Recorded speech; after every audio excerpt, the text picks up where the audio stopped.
don't remember how we I don't know either. decided to do it for us. I was thinking about saying, have you heard my stomach? Man, it feels so good to be back. We're back. I love being on camera, so this has been like quite the hiatus. Yeah, it felt like forever since I've even seen you. Because I Yeah. usually see you so often. Yeah. Well, first, welcome to the wardrobe. This is the Who You Know podcast. I'm Rylan Deemer. And I'm Elisa Wildy. And we are back from vacation. We are back from Holiday. we're back to reality. Whoop, there goes gravity. I don't know. What do you think? It's been a long time. Yeah, but I feel like renewed or rejuvenated and ready to go again. I think so. It's good to have a little break. Yeah. Hopefully it was okay with you guys. Oh, yeah. It felt like, I mean, we were on such like a weekly cadence for a while, and sometimes even recording like 2 episodes in one weekend. So I think to have like a vacation from our day jobs and a vacation from this, it felt really good to kind of like, get the energy back. Yeah. That's what I mean. Even like going back into life at a normal pace feels a lot better. Yeah, no, for sure. So I think we made the right call in stepping away for what, like a month? Was it 3 weeks? Maybe. Yeah, I don't know. 3 or 4 weeks. Yeah. So might have made it 4 because I got sick. Well, I got sick too. Yeah. So and we were like, we both shoulder that burden. Like flip-flopping vacation and the sickness, I guess. So, yeah, all of it was kind of like butting up, like back to back to back, vacation, sickness. Yeah. Glad it's over. Well, hopefully the sickness season is over. We never know. So where did you go on vacation? Well, we went to Vegas first, and that was like Dan's birthday weekend. So I bought him like music festival tickets. And because originally it was like 3 of his favorite artists out of his like top 5 probably were you performing. thinking of going to that Travis Scott show? So even before the Travis Scott thing happened, we weren't really going to go anyway, but that was because we'd already seen him at a different music festival and we weren't super impressed. And I figured if we have something else to do that night, then let's do it. But if we don't, then we might as well stay for it. But then when that happened, we're like, should we? Shouldn't we? I don't know. I still don't think we would have gone because we ended up doing something else that night anyway, because then he actually canceled. And then Post Malone was the new headliner that night. And we also have seen Post Malone. So we were really like, no, we're not going anyway. So then we did something else that night instead. I feel like Post is a pretty big upgrade from That's what Travis a lot of people were saying. Yeah. And like just after seeing both of them, I feel like Travis Scott might have been a more entertaining performer, but Post Malone, I feel like I would know way more songs and be able to like have more fun. But also Post Malone is a very boring, I don't want to say boring entertainer, but it's just him on the stage walking back and forth. And that's all that happens. Really? Yeah. I don't know if that's what happened at the music festival because we didn't go to that. He strikes me as such like a character. Yeah. And like we saw him on tour. So it was just like his tour. And that's all that happened was like there was a long stage and he just would either sit on a stool singing or like walk up and down the stage. There's no like extraness to his performance, which is something that I really like when I go to concerts. So, but we saw some other really good people also. Who? Tyler, the Creator. Oh, cool. He was really good. And like, it is just him up there, but he does like a great job of performing. I don't know how to explain it, but he really gets the crowd entertained, like engaged and entertained maybe. And then Doja Cat, I really liked. Nice. I don't know like a lot of her songs. I feel like I know 2 or 3 of her like singles, but she was just really fun too with the crowd. But she also had like dancers and whatnot, which makes it cool. Kendrick Lamar, someone who Dan really liked. We had a fun night before that concert, so I feel like I didn't pay attention to the concert as much. I was just like there for the experience. And I don't know Kendrick Lamar's songs that well, but like he also was a really good performer, and he hasn't made music in like, gosh, I'm gonna not know the number of years. I want to say like 3 or 4 years. He hasn't made new music, so he did like all of his discography. It seemed like a little bit of each album of the past 4 albums or something. So that's kind of cool. It was really cool. And I would guess like after this tour, he's probably going to go back to the studio or something. Well, yeah, I don't remember him saying this, but Dan said that he said there's a surprise coming soon type thing. So cool. He might have new music soon. I don't know what you guys have heard, but that's all I know. Let us know. Got the inside scoop. Speaking of the comment section, there are a lot of comments out there that we still haven't addressed yet. We know it's on our priority list, and now that we're back in action, we will get back to you. So thank you so much for all the love that we've received while we've been away. Yeah, I had multiple people tell me that they've been missing the podcast, and obviously all the comments are really appreciated as well. So, thank you all. It means a lot, yeah. But yeah, so we are in Vegas for 5 days, which is a really long time. I would not go just for Vegas for 5 days, but because we had the music festival, it helped to fill it up. And then we went to Zion National Park for 5 days, which is in southern Utah. I don't know anything about Zion National Park. So when I picture Utah, do you have a picture of Utah in your head? I have a geographical overhead picture of Utah in my head as you ask me. Well, when I think of Utah, I think I'm thinking of Moab, where Arches National Park, where it's all this red rock and it's just barren desert rockland. I don't know. But Zion National Park is very different, and I did not know that going in, and I feel like that was a good thing. It's like a canyon, which I also didn't know, and I'm not used to canyons because I've never been over there to where all the canyons are. So basically all of our hikes we do are straight up and straight down, which is really hard. And I was sick during this, and so I feel like it made it harder, but it would still have been really hard. The hardest one we did was Angel's Landing, which was an amazing view when you get to the top, but I took so many breaks because we're just going straight up for 2.5 miles. And then you were sick. Straight down. Yeah, and I was sick. And you thought it might be COVID, but... Yeah, well, the only thing that I didn't think it was COVID is because I had white spots on my throat. And so that was the one thing where I was I don't know, but I still got tested when I got back. Twice. Yeah. But I also thought I had a nightmare. So my tonsils were white. They hurt so bad that I had a nightmare one night because I was in so much pain that I was going to have to go to the hospital in the morning in Utah and get my tonsils removed. But that did not happen. That was just a dream. And they got better after that day. Okay. So it just naturally went away. And so, yeah, the doctor said I probably didn't have strep because it went away on its own. And there's 9 million other viruses that cause a white throat. And so that's probably what I had. It ended up being okay. I got better throughout the trip, but then I got a cough at the end, which made it worse. And that's when I thought, what if it's COVID? And I was nervous because I came back right before Thanksgiving because I was going to see family and I did not want COVID and miss out on Thanksgiving. So yeah, got my tests in before Thanksgiving. Hiking, though, I wanted a hiking trip. And I got my hiking trip, and I was pretty happy. And how long were you at the Moab? Is that what it's called? Nope, I went to Zion. Zion, yeah. Yep. How long were you at Zion? So we stayed there for 5 nights, I think, but we only went into the park for 3 days. Wow, so you did 5 days in Vegas and 5 days or nights hiking at Zion. Wow, that's a trip. Yeah, I told Dan I would never do them back to back. It was a great balance because 10-day vacation seems like it gets old and annoying. But when you split it up between 2 very different types of vacations, it made it seem perfect. I don't know. But I also would not do them back to back. Yeah. And then nature camping. In Vegas, we're going to bed at 1 a.m. every night. And then in Utah, we're waking up at 7 a.m. every day. So it was a very hard switch from late nights to early morning hiking. Yeah. But so it's hard to switch over, but also it's easy because they were both great trips. I feel like it might be easier to do the hiking and then the Vegas. I would agree. I was trying to think because we were pretty sore after hiking too, but I think that'd be okay going around Vegas. I mean, Vegas is a lot of walking. It can be. We took the bus sometimes, which was a mistake one night. That was your first time in Vegas, right? Yes. Nice. Yep. Have you been to Vegas? Yeah. Okay. Yeah, we so my wife and I, before we were married, it might have even been it was after we were dating for sure. But before we were married, the 2 of us went with 2 of our coworkers that we went on all these trips together with. So the 4 of us were always together.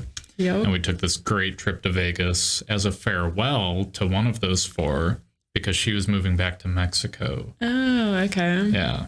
Is that also the same person you went to the wedding for? It is. So I went to a wedding, I think 2-3 weeks ago. It was one of my vacations, and it was me and my wife, and we flew to Mexico City and then took an Uber to Xochitepec, which is it's a town that's like an hour and a half or 2 hours south from Mexico City. Okay. And it's basically like low 80s in temperatures Fahrenheit. Sounds like all great. year round, and lots of people like go there to get married because they've got like really nice wedding venues. So we went there for, you know, our little gang of four. Like one of them was one of the ones getting married, and then the fourth person was also there. So it was nice to like reunite with everyone, cool. Get to like reconnect and spend some time with them, and the groom as well is like a super cool guy. You know, we love all of them, and it was just like such a good experience. I had also never been to a Mexican wedding before, and so like it was cool like seeing some of the traditions there, and a lot of it's very similar to like a wedding that we would have in the United States, but there were some traditions that were like different. So at one point during the wedding, what's it called? Ceremony? No, or after reception? That. Reception, yeah. At the reception, the bride and the groom stand on chairs facing each other, right? But like with like a gap in between them, so that people can walk between. And they each have a bottle of tequila, and the rest of like everyone at the wedding walks in between the bride and groom and gets tequila poured into their mouth as they walk through. But then like there's like a game involved as well, where like the women at the reception want to try to knock the groom off of his chair, and the guys at the reception are there to defend the groom. So like me and I don't know, it was maybe like a dozen other guys form this like protective barrier around the groom's chair, while like the women would like walk through and get the tequila poured in their mouth, and then they would form these little like raiding parties that would like charge at the groom, and we'd have to like check the women to like knock them away. That sounds fun. Yeah, so that goes on for a bit until like it became clear that like they weren't going to knock him down. And then the whole game kind of reset itself. And then it was like the people who were defending the groom kept defending the groom. And the people, like everyone at the reception, kept going through and getting tequila poured in their mouths. But now it was like the guys going through that were like forming the raiding parties to knock the groom over. So that everyone still got their tequila. Yeah. That's the important part. Yeah.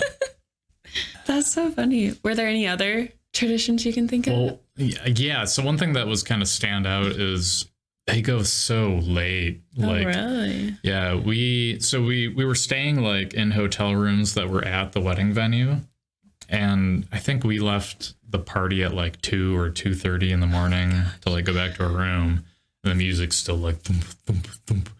And I guess the reception kept going until like 5 a.m. Oh my god! Like it just kept going. Wow. And that's pretty standard, I guess. Okay. So impressive like capabilities there. Yeah. Plan the whole weekend around the wedding.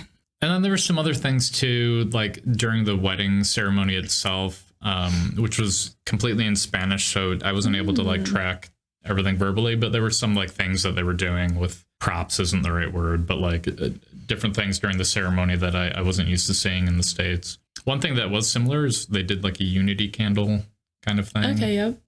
With the pouring, I'm thinking of pouring the sand. No, you use like the 2 candles to light the one candle thing.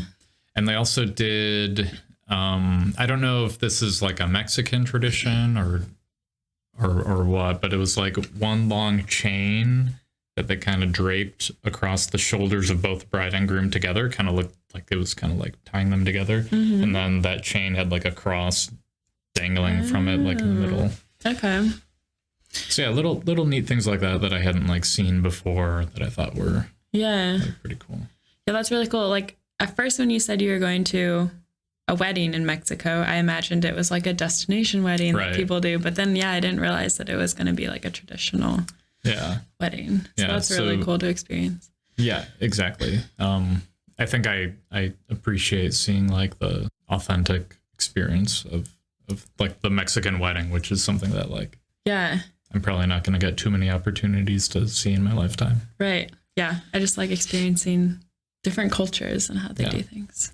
But I mean, the best part was definitely seeing my friends and seeing everyone so happy. And then we actually got to spend, so we went to like a resort like in the same town for the next day and night.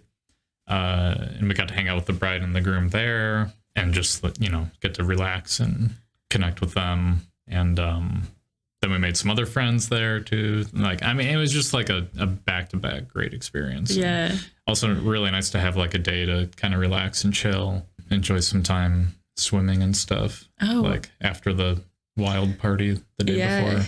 Didn't even think of swimming. Yeah. It's so cold recently. It was nice to get away from the temperatures here. Sounds nice. And then that was your most recent vacation, right? So then did we talk about your other one before that? Oh, wow. It really has been a long time since we recorded. So yeah, we also took a trip to Chicago because two of our good friends there were renewing their wedding vows. Yeah. So they had gotten married during the pandemic. And of course, you know, at that time, they couldn't have like a reception and like people to celebrate and all that. Yep. So they just did like a small thing. And this was basically like a wedding reception for them. Okay. But also a Halloween party. So that was cool. So like everyone dressed up and we had like a big dance party and got to spend a lot of time just like chilling and, you know, drinking and yeah. So you saw Rylan's costume from last episode. And this whole time, like I've been coming over to his house. And Chen has not told us what her Halloween costume was because she was keeping it a surprise. But what was it? Okay, so yeah, it was a surprise to me until like she put it on in the hotel room. So I had no idea. But I was like the Doge King and I had like my diamonds and stuff. She had a full body diamond suit that she wore. Wow. It was bonkers. Is there a picture I can see later? Yeah, I'll show you later. Sweet. It was super cool though. That's awesome. Yeah. I like it. Yeah. It was like a surprise add-on to your costume. Yeah. It ended up being like a couple's costume. Totally unexpected. So I thought that was super cool. I was really thrilled. Cool. Yeah. That's a cool idea. Was it themed really well? Like decorations were all Halloween and everything? Yeah, they had like a projector going with like not spooky films, I guess, but it was like animations that were just kind of like spooky. And yeah, it felt very like old fashioned in its execution. Cool. And they had a DJ who was awesome. It's actually a DJ who he played at like one of our friends' weddings in Chicago, and he's very good. So it's great to see him again. Cool. Lots of Halloween treats and cupcakes and tacos. It was just like a super good time. Yeah. Can't forget the tacos. Yeah, a couple small vacations back to back. We weren't gone for like a long stretch. I think both of those trips we were gone like 3 or 4 days each of them, and then you know working otherwise. Yeah. So, yeah, and then you recently saw your family. We already talked about that, but like, did that kind of replace Thanksgiving then? Because you stayed home for Thanksgiving, right? So I basically never go home for Thanksgiving. Okay. I prefer to go home for Christmas, and I think trying to do like Christmas and Thanksgiving, traveling as far as it is to go see my family would be a lot. Yep. So we tend to do a Friendsgiving almost every year. Yeah, that's cool. And we like to open it up to anyone who's like living in our area who also isn't able to go home to their family. This year we hosted it yet again, and I think we had 7 people total, including me and my wife. Okay, yeah. Which is, it's kind of like the perfect amount to have like a nice party feel without it like kind of overwhelming the space. Yep. So we had like a smoked turkey, and I carved a turkey for the first time, and it looks perfect. And I'm definitely going to put the picture in the episode. So I hope you're all enjoying a picture of a turkey right now. Oh, what else? We had like a charcuterie board that arrived like in the early afternoon. So I guess that arrived early could like, you know, nibble on things while we waited for dinner. We had like this awesome potato dish that like caramelized around the edges, and it's just like so perfect. Brussels sprouts, and then like all the guests brought something to share. Yep. And everyone brought like really fantastic stuff. So we had like, maybe I shouldn't try to name everything because I know I'm going to leave something off, but we had like One guest brought like this really awesome kale salad. Oh, wow. And then 3 guests brought these wonderful desserts. So we had like a chocolate mousse, and we had a caramel flan, and we had a apple pie with ice cream. Gosh. I think I'll be buying dessert later today. That sounds so good. 2 guests brought bottles of wine. Like it was such a good time. And we also so a few of the guests were coworkers of ours. And then we also invited 2 friends over who we were getting to know like before the pandemic started. And then, everything kind of shut down. And like a lot of people, I think we all just stopped communicating. Yeah.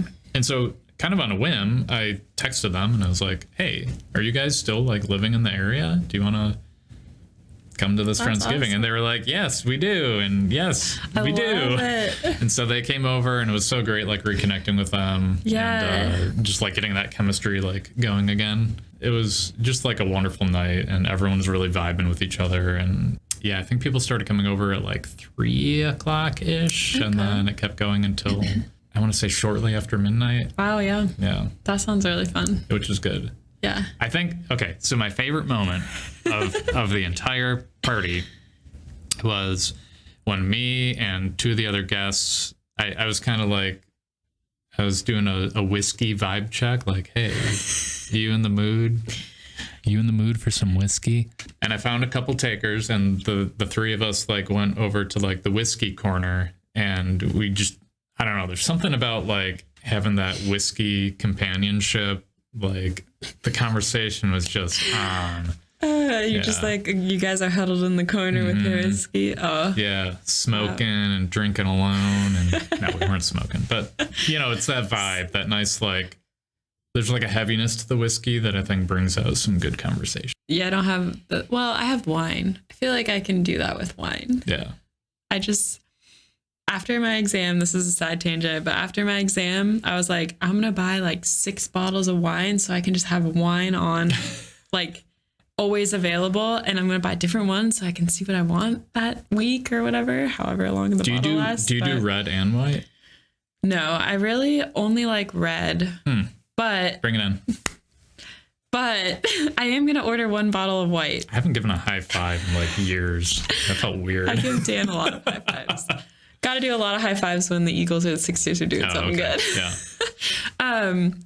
No, I'm going to buy a bottle of white, mostly because I feel like it's lighter on the palate and it doesn't stain my teeth when I drink it. So I want to be able to like it. So I'm going to see if I can try different kinds and see if I actually like one. So I don't like a lot of white wines, but I'll make a recommendation for one that I have enjoyed. Okay. Find a Spanish Albarino. Albarino. Okay. Yeah.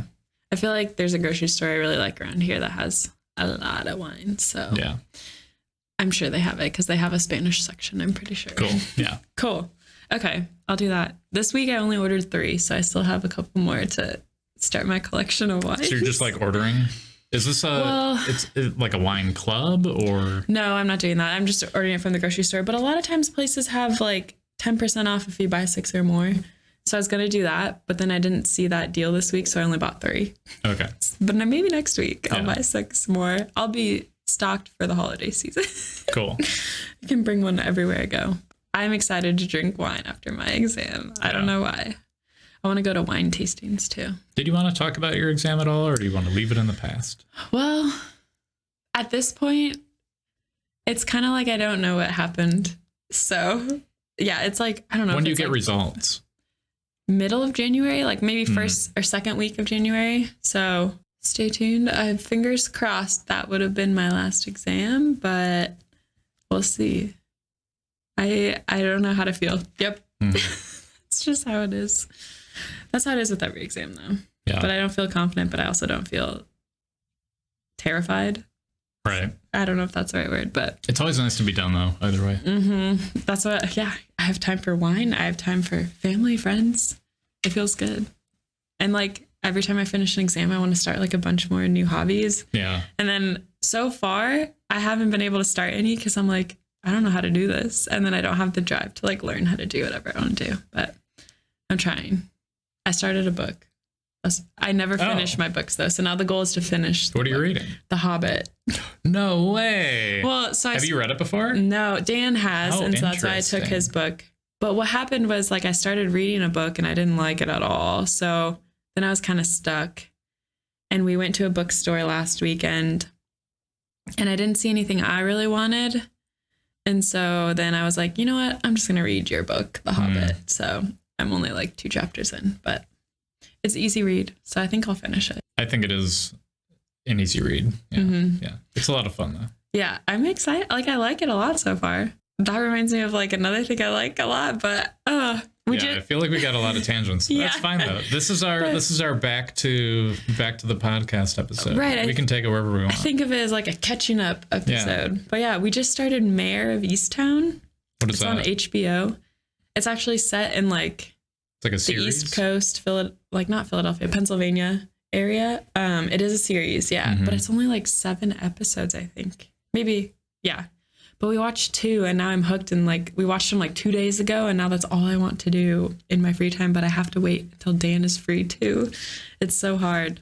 It's good so far for 2 episodes. What would you describe the show as? So like a thriller? A crime. Yeah, it's a crime thriller. So like the main character is a detective. Okay. Like in the police force. Cool. Yeah. Not like Sherlock Holmes detective. I mean, honestly, I don't even know who Sherlock Holmes is. I've never seen or read anything. Get out of town. No. I guess I can't compare things to him because I don't know what he is. So it's really good so far. I mean, they have to pack a lot into each episode, which is what I think makes it so good. A lot of things happen at once. I recommend it so far. Okay. 2 episodes. We started Wheel of Time on Amazon Video. Okay. Yeah. I don't know. What is that one? So Wheel of Time is it's a book series that is very good, but also like really long fantasy novels. Like the first one feels very Lord of the Rings, but then as you get like further into the books, it maybe feels a little more like Game of Thrones. Like, actually, if you were to blend like Lord of the Rings and Game of Thrones, that's maybe like kind of the vibe. And it's a series? Yeah. Okay. Yeah. They just released like the first 2 or 3 episodes of season 1, to start. And now they're going to be releasing like a new episode every Friday. Gotcha. Yeah. Yeah. Yeah. We just finished Ted Lasso and they were releasing them every Friday, but that's really good too. I was looking on Etsy for some Christmas ornaments for it because what I like to do is each year buy like an ornament that describes the year. What's Ted Lasso?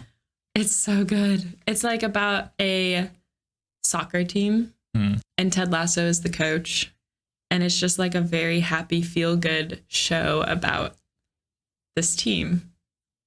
Okay. I guess I would say it's almost like a sitcom because there's no like start and end of the story, but it's so good still. It's kind of like every episode is like a self-contained. Yeah. I mean, you still want to understand the other episodes. Right. I think you would have to watch them versus like Friends. I feel like you can jump in, but there's still an underlying theme that you might not catch up on things or pick up on things. But for Ted Lasso, you might want to watch it a little more in order. But there, like I said, there's no like beginning and end. It's kind of just like the season starts and ends for soccer, but it's really good. Yeah, catching up on a lot of media post-exam is nice. Oh, yeah. Okay, so while we're on the topic of media, every year in December, I put out like my game of the year, my video game of the year. Like, I feel like I kind of remember seeing that on Facebook or something. It's important to me. I don't know who else really pays attention to it, but like it's really important to me to like kind of designate like this is my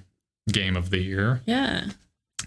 2021 has been a monumental struggle for me to find a game that I actually think is like not worth it, but like because I've played a lot of good games this year. Okay. But there hasn't been a game that's really like knocked my socks off or like really took me to like a new level of like thought about something or showed me something in my own life. Like no game this year has done that for me yet. And so I've been like playing a lot recently to try to like get through like multiple other games to try to find something that's like, you know, going to be my game of the year. Well, how many games have you played up to this point for 2021? If you had to guess, ballpark? So like 10? So what I'm going to do is I'm not going to answer you right now. Okay. But what I'm going to do is I think like I'm going to put on the screen how many. I'm going to have to tally it up. Okay. Because no, it's not 10. It's probably closer to like 40. Wow. Which is, I don't know, it's surprising to me. That doesn't mean I've completed 40 games. It means I've played them enough to know what I think about them. Okay. Yeah. But I mean, it might be 50. It might be 30. I don't know. I'm excited to see this tally number. Yeah. Right there. I'll put it right here. Yeah, it's a lot. But within any given year, I'll probably roll credits on like 5 or 6 games. Okay. I think it's a lot. If a game like gets me to the point where I'm rolling credits, it means that it's probably a very good game. And there've been a couple of those this year, but yeah, I like to pick a game that like shows me something about like where the video game industry is going, or shows me something about my life that I hadn't considered before, or teaches me some lesson, or, you know, any number of these like impactful things. Yeah. And more than just a game. Yeah, exactly. I don't think there's been a more than just a game this year. There's been a couple that have been like super fun, which is great. And there's been one that was like really surprising to me, but I felt like it didn't go far enough. We'll see. I'm playing a lot right now to try to like find something, but if not, I know what I'm going to pick. But. Okay. I was gonna say if it ends up being a not great, I was gonna ask if you would have one in the end, or yeah, I'll always have one. Okay. You know. Yeah. Yeah, that's cool. So far, I mean, this will be my 3rd time doing it in March, but like for each year that Dan and I have dated, I've been trying to find an album that describes our like year together. That's so he likes beautiful albums. and cute. He likes albums. God. And it's already November, and I'm trying to think, and I was like, oh my gosh, I don't have one yet. And usually by now I know like what he's kind of listened to during the year and like what we've listened to, but does it have to be an album? A little harder. Does it have to be an album that released during that year, or can it be like any album? It can be any album, but it's usually one that like either we or he listens to and loves a lot that year. Mm-hmm. And so, for example, last year I did Dua Lipa because we loved her new album, like both of us did. But the year before that was a Tyler the Creator album that did come out that year, but like he listened to that album like nonstop. Mm-hmm. So I knew he would like it. This year, I don't know what I'm doing yet. But I have like 3 more months to figure it out, but I don't know. So I'm kind of in the same boat of my struggle to. Yeah, that's tough too if you're like kind of dependent on what's being listened to in your house. That's why I do kind of have an idea of something. It might not kind of describe the year. It might just be something he's really wanted for a long time. Now he probably knows what that is, so I'll make sure he doesn't listen to this. But yeah, stop him from listening to the episode. Yeah. Audrey, you're very cute, but you're taking up a good 30% of the camera view space. Oh, so we took like multiple forking paths in this conversation. Yes. How was your Thanksgiving? It was good. So like I said, I was kind of sick and I was nervous beforehand because I was seeing my uncle. I've probably only seen him once since COVID. And my grandma, the same way, I've only seen her once since COVID. And then my great aunt, who's the oldest of them. They're not like related, so I don't want to say of the 3. And I haven't seen her at all since COVID. And so like my great aunt and my grandma are sisters, and they're like 2 years apart, and they're probably like 90, 92. And I was very nervous. Mm-hmm. So yeah, but it ended up being good. And I really enjoyed seeing them all. Like, yeah, it was good to have everyone together. And it was kind of weird. Like we've never really had a Thanksgiving with that side of the family with my grandma and my great aunt. So that was fun to have them included this year. And I feel like I always have Thanksgiving with my uncle. So that's why I really enjoyed seeing him again. But yeah, having the 2 together too was fun. But like my uncle comes in from a different town. So he was in town all weekend too, which was nice. Like, and how many people were at the event? So that was 3 on top of our family of 4 and then Dan. So 8. Nice. Yeah. Cool. It was good. And of course my mom did an excellent job. She always, I mean, we usually have like our traditional foods and we pretty much had everything. So it was good. Are you like a turkey family or a ham family or a both? Or both? Yeah. Ooh. We do turkey and ham. It's because my sister and I really like ham. My sister will probably say she likes the ham gravy. I don't know if you've had gravy. Yeah. So like if you make gravy out of the juices of like the turkey and the ham separately, the ham gravy is so good. Turkey gravy's good, but like ham gravy is, oh. It does sound good. And then we have ham again for Christmas. So like we like ham a lot. Something we haven't had in a long time is we would have duck often at Thanksgiving too. Duck? My sister and I loved duck growing up. So my grandpa would always be like, yeah, let's have a duck. Maybe only a couple years. My grandpa and uncle were like hunters. They would like hunt the duck. But I feel like that was not as many years as just buying a duck. I don't know where I feel like I don't see a duck in a store. I don't know. Oh, duck hunting? Yeah. I feel like they went hunting in a lot of places, but I don't know where. Grocery store too. Yeah, I've never seen like a duck in a grocery store. Maybe it's a thing at Thanksgiving. I don't know. They lived in a small town, like lots of fields around them. I'm sure they went hunting a lot of places. I can't believe she's taking a shower on camera. Disgusting. Come here. Wow, this is such a good episode back. We've got our most popular guest. All these vacation stories. It was good. And anything else that you want to touch on with all that? Well, I wanted to tell a story that I forgot. Okay. But so like I said, I think I got sick in Vegas. And then my second day of hiking is when I noticed it. I mean, I just guess it was Vegas because I'm in the casinos and I'm at the music festival, touching everything around a bunch of people. On our first day of hiking or second day of hiking, we went to Angel's Landing. And I don't know, have you heard of it at all? No. Mark suggested it to us. So we did it. And when you see pictures online, it looks like a very skinny path with cliffs on both sides and a chain in the middle. And you like hold on to the chain as you hike. I think I have heard of this. Yes. And honestly, I don't want to call him out, but Mark said that it's not as bad as it looks in the pictures, but I would beg to differ. So like, I kept telling Dan, he was more nervous probably at first than me. And I kept telling him like, I mean, people have to go up and down this place. It's got to be like wider. It's got to be like safe. But no, I think it's like the US or the world's most dangerous hike. Maybe it's in the top 5. I don't know. Whoa. And like 13, I don't remember the number. It was like 13 or 14 people have died since 2004 on it. And I mean, I think if you're safe, you're safe. That is what he told me. Is like, if you do what you're supposed to and not make any stupid mistakes, then you'll be fine. And do you clip into the chain or do you just hold on to it? You just hold on. And so all right. This was my second day being sick and I'm surprised. So when I got up there, I think I was a little out of it because I was still like, just like, it was hard to get up there, but like, it was amazing up there. And I don't think it really hit me till I got back down to the bottom and I was like, that was so cool. And while Dan was up there, he was saying this, he was like awestruck. Like I could just tell, I could like feel or see the happiness in his voice of being up there. And for me, I was just like dead. I was so tired from hiking up, but it was scary at some points. And I would say it looks dangerous. I would probably do it again, but not for a while. Like I asked him that night, I was like, would you go again the next day? Would you do the same hike the next day?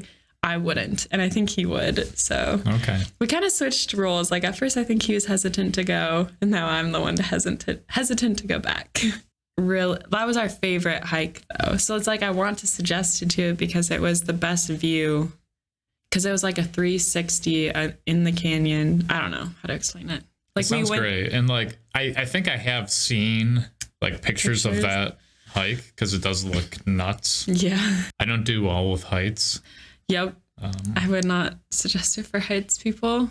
Right. And so Dan's family was surprised he did it because I don't know if he has a little bit of a fear of heights, I guess, because he told me that too, but it didn't really seem like as we were doing it.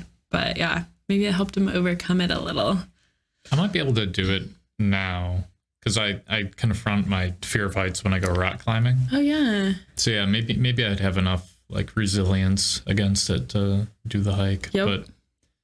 But I also think like relying on like the person's ability to like stay attached themselves to the chain as opposed to like equipment is like a different thing.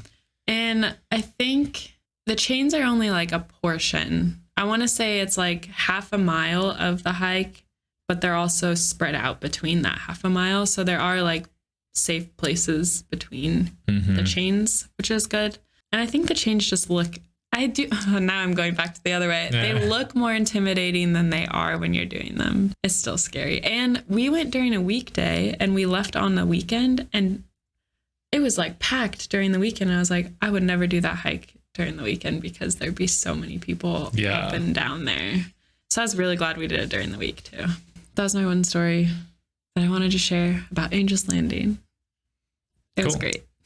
Good story. Thanks. Before we wrap up the episode, I think, so I was saying this earlier, but I think we should have a meeting about where we want the podcast to go. Yep. But I know that one of the things that we're going to try to roll out soon is Spotify, putting the podcast on Spotify. And I think we can probably do both audio and a video plus audio version like we do on YouTube right now. I think that's what I've heard. Yeah. Yeah. So we're going to try to get that set up for everyone, because I know a lot of people prefer doing their podcast stuff or listening to podcasts like through Spotify as opposed to YouTube. A big part of that, I think, is when you like turn your phone screen off, YouTube stops, whereas Spotify keeps going. It's a nice feature. So yeah, we're going to try to roll that out for all of y'all. And, you know, hopefully be able to expand a bit with marketing and stuff as well. But yeah, we'll be doing some 2022 planning soon. So please look forward to all the great things that come out of that. If you've got any things that you've been thinking about that you enjoy a lot in the podcast or don't enjoy about in the podcast, you know, let us know like the positive stuff, and for the negative stuff, you know, keep your mouth shut. No, you can let us know that too. We appreciate all the feedback that we've gotten so far. Yes. Want to make it better every day. Yeah. Every single day. Yes. Yeah. Thanks, everyone. It was good to be back. Yeah. It feels great being back. See you later. Bye.